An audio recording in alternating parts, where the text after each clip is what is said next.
শুভ প্রদীপ প্রজ্বলনের মধ্য দিয়ে অনুষ্ঠানকে সুন্দর করে তুলবেন। আমরা অন্ধকার থেকে আলোর পথে যাব। Sini pandai narawai akra te cengkari narawai sini hastigi montio sini bere naik untuk ni bisinti diri ni opandani teki sebecebu. আমরা এবার মঞ্চে উপবিষ্ট অতিথিদেরকে বরণ করে নেব।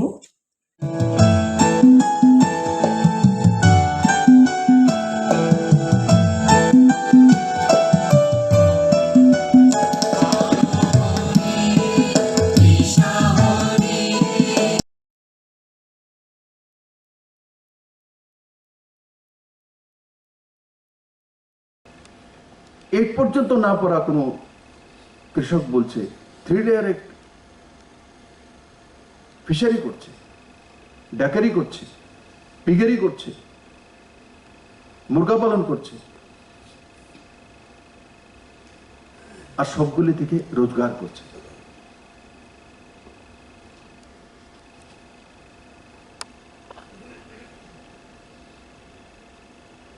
আমি আপনাদের মধ্যে কাউকে জিজ্ঞাসা করব, আমাকে দেখে ভয় পাওয়ার কোনো দরকার নেই, আমি এখানকারই মানুষ।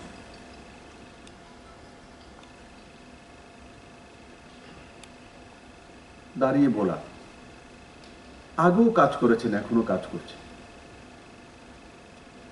আসলে কি কোনো পরিবর্তন আছে কিনা কে বলবে কি আমাকে?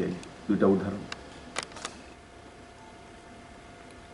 তো মানুষ চিন্তা করে মনে হয় এটা ঠিকই।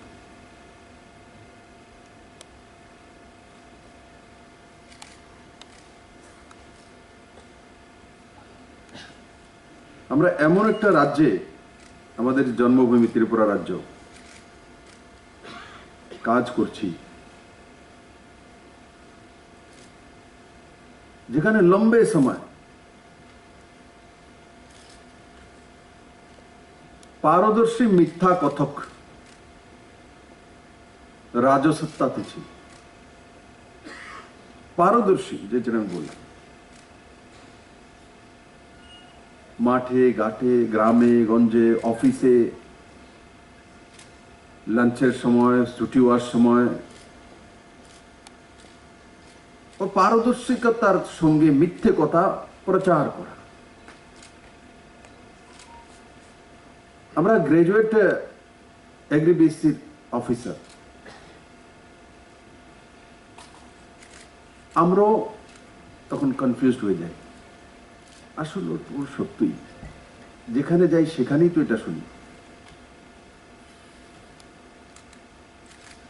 মোটর স্ট্যান্ড গেলেও সেটা শুনি, সেক্রেটারিয়েটে গেলেও সেটা শুনি, এগ্রিকালচার দপ্তরে গেলেও সেটা শুনি, কৃষক কাজ করছে সেখানে গেলেও সেটা শুনি। প্রায়োজিত তরিকেতে মিথ্যা কথার প্রচার।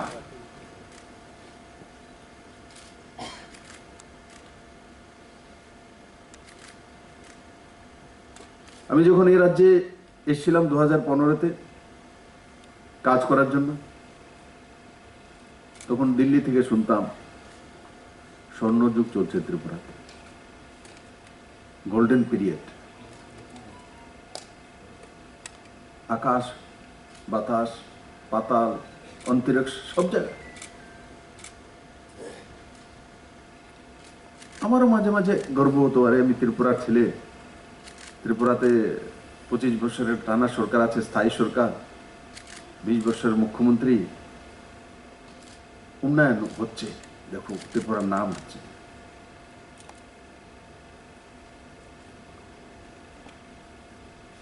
গরিবের সরকার বলতো, ক্ষেতমজুরের সরকার বলতো।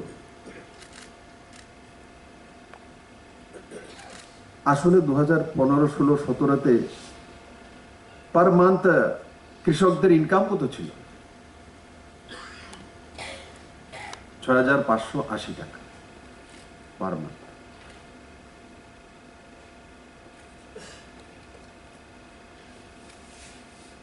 এই সরকার গরিবের সরকার বা কৃষকের সরকার বা অফিসারের সরকার বলে না, এই সরকার বলে জনতা সরকার, 37 লক্ষ ত্রিপুরাবাসী সরকার। আজকে পার ক্যাপিটা ইনকাম কত আছে পার মান্থ কৃষকদের? 11,093 টাকা, প্রায় ডাবলের কাছে গেছে। 1.5 বছর করোনা কাল ছিল, অফিস কাচারি বন্ধ ছিল, কখনো 50%, কখনো 30%, ও ধীরে ধীরে নর্মালাইজ।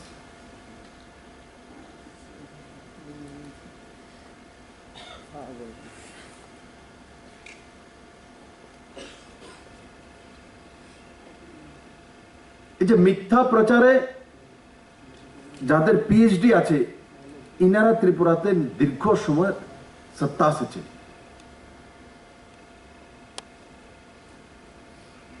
আজও আমি দেখি বাজ আসেনি, অপপ্রচার করবে। মিনিমাম সাপোর্ট প্রাইস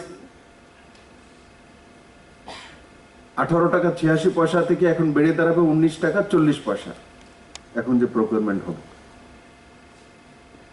কিন্তু গিয়ে কৃষকদের বলবে আন্দোলন করো, বিপ্লবদের 45 টাকা করে আনছে, বাকিটা তোমরা দিতেছে।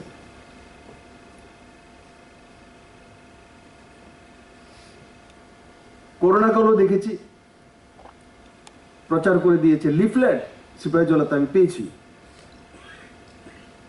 টেস্ট করেও না, বিপ্লবদের 2 লাখ টাকা করে টেস্টে পায়। কেউ টেস্ট করে না, হেলথের কর্মীরা, আশা কর্মীরা বাড়ি বেরিয়ে যাচ্ছে, না না কমে যেত।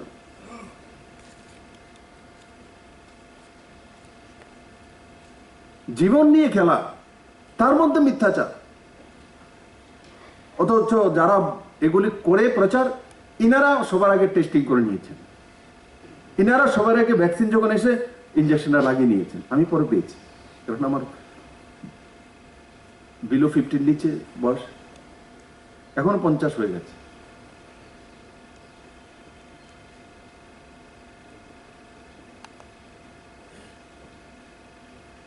আমি যেমন বলবো এমন করব, এটা হচ্ছে এই সরকারের নিয়ম। আর ওনারা যা বলবো উল্টাটা করবে। তার জন্য আমি 2015 থেকেই ওনারা যা বলতো তার উল্টা দিয়ে যেতাম। তো আজকে এখানে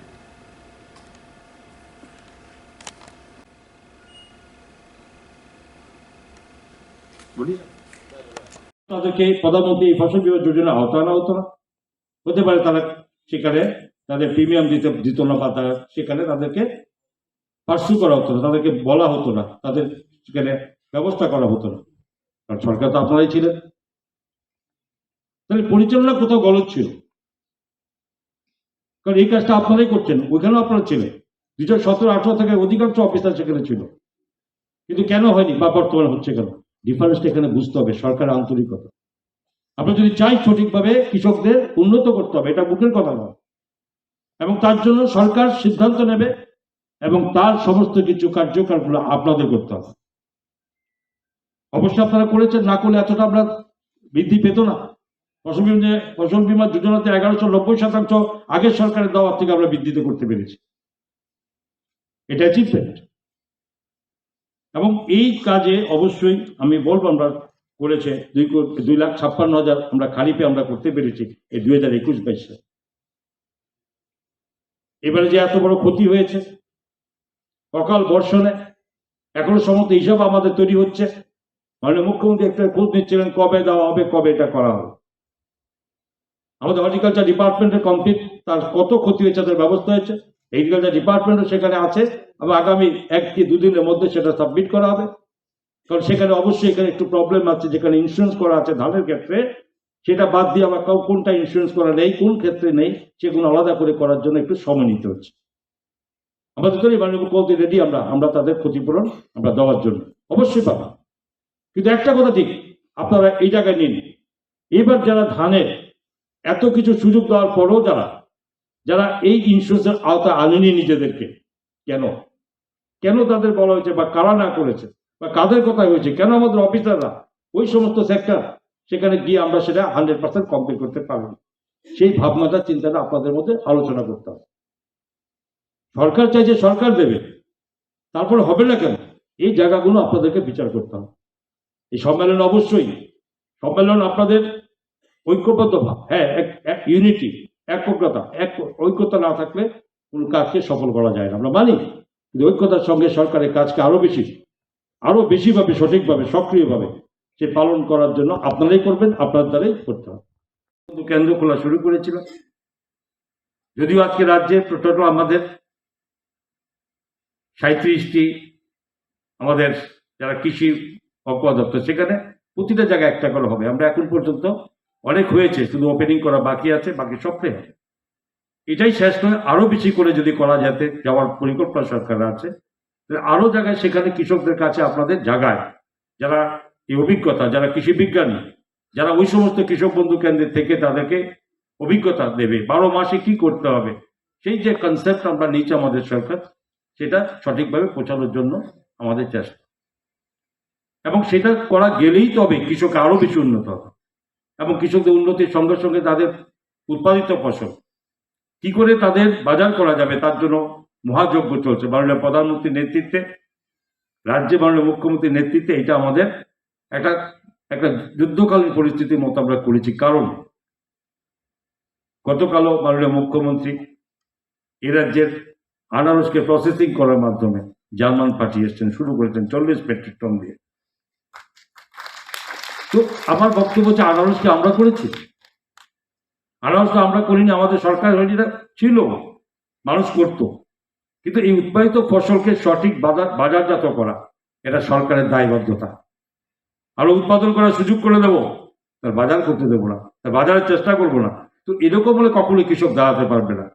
প্রধানমন্ত্রীর লক্ষ্য 2022 সাল, যেখানে মধ্যে যাদের উৎপাদন দ্বিগুণ করতে হবে, এই লক্ষ্য মাত্রা নিয়ে সারা ভারতবর্ষে কৃষকদের কিভাবে সুযোগ দিতে হবে, টাকা কিভাবে প্রধানমন্ত্রী কিষাণ সম্মান নিধি প্রকল্প থেকে শুরু করে নতুন টেকনোলজি এফপিও গঠন থেকে শুরু করে সমস্ত কিছু একটা যুদ্ধকালীন পরিস্থিতিতে উনি করছেন, এবং তার ফল আমাদের রাজ্য আমরা করতে পেরেছি। কিষাণ সম্মান নিধি প্রকল্প আজকে 3,35,000-এর মতো, 2,35,000-এর মতো আমরা তাদেরকে দিতে পেরেছি। প্রায় 361 কোটি টাকার উপরে আমরা তাদের লতে এসেছি। কিন্তু প্রশ্ন হচ্ছে, এর জন্য আমি অবশ্যই ধন্যবাদ তো অবশ্যই মাননীয় মুখ্যমন্ত্রীকে দেবো, এই কারণ উনি সমস্ত অ্যাডমিনিস্ট্রেশন, যেখানে সমস্ত ডিএমদেরকে বলা হয়েছিল যে যদি কোথাও থাকে কোনো পেপার থাকে, তা 24 ঘন্টার মধ্যে সেই কাগজ করে দিতে হবে, যাতে কোনো কৃষক না বলতে পারে সে কাগজে দৌড়তে হচ্ছে, বারবার যেতে হচ্ছে। অনেকের পিতামাতার নামে থাকে, টাকা সেখানে ডিমার্কেশন করে তার ভাগ করে সেই পর্চা বের করে দেওয়া, এই সমস্ত কিছু কিন্তু যথেষ্টভাবে অ্যাডমিনিস্ট্রেশন করেছে। এবং অবশ্যই আপনাদেরকে ধন্যবাদ দেব যারা এর সঙ্গে লেগে থেকে কৃষকদের কল্যাণে কাজ করার যে চ্যালেঞ্জ, এবং এটা অবশ্যই আপনাদের মাধ্যমে সেটা পূরণ হবে, এটাই আমাদের আশা। এবং আমাদের সরকারের মাননীয় মুখ্যমন্ত্রীর নেতৃত্বে আমাদের সরকার 44 মাস অতিক্রান্ত হয়েছে, এবং আমরা দেখেছি যে বিগত দিনে এ রাজ্যের কৃষকদের যেটা স্বাভাবিকভাবে হওয়া উচিত ছিল, সেখানে অনেকটা বোধ হয় যথেষ্টভাবে সেটার কোনো অভাব ছিল। আমি এটা বলতে চাইছি না সে অভাবটা কোথা থেকে হয়েছে, কাদের কারণে হয়েছে, কিন্তু আমরা দেখেছি যে এখানে এ রাজ্যের মাটি, এ রাজ্যের জলবায়ু, এবং এখানে কৃষকদের যে কোনো ফসল উৎপাদনে কোথাও পিছিয়ে থাকার নয়। এবং আপনারা দেখেছেন আপনাদের মাধ্যমে হয়েছে যে বিভিন্ন রকম বৈচিত্র্য ফসলের মধ্যে যা ছিল না আগে, তা আজকাল এই রাজ্যের মাটিতে হচ্ছে। কৃষকদের উৎপাদনকে বৃদ্ধি করা, কেন্দ্রীয় সরকারের সমস্ত স্কিম, বর্তমান নতুন টেকনোলজি, নিউ টেকনোলজি অ্যাডপ্ট করে কিভাবে তাদেরকে তাদের উৎপাদন বাড়ানো যায়, উৎপাদনের খরচ কিভাবে কমানো যায়, এই সমস্ত কিছু তার দিশা নির্দেশ সমস্ত কিছু আপনাদের মাধ্যমে চলছে বা হওয়া উচিত। আমি স্বীকার করি যদি বিগত দিন আমরা দেখি তার পরিবর্তন এই 4 বছরে কিছু হয়েছে কিনা, নিশ্চয় হয়েছে, এবং এটা নিশ্চয়ভাবে বলতে দ্বিধা নেই। আপনাদের সকলের আন্তরিকতা এবং সেটা সফল হয়েছে। আগে আমরা কি দেখেছিলাম, কৃষকরা তাদের সুবিধা, তাদের আলোচনা, তাদের জিজ্ঞাসা, তাদের অভিজ্ঞতা নেওয়ার জন্য, বা তারা কিভাবে ফসল উৎপাদন করবে, কখন কিভাবে তাদের ফার্টিলাইজার বলুন, বীজ কখন কিভাবে তা প্রয়োগ করবে, সময় কখন, কি করা উচিত, তো এই জিনিসগুলো আগে জানার জন্য সেখানে আপনাদের কাছে অফিসে ধর্ণা দিতে হতো।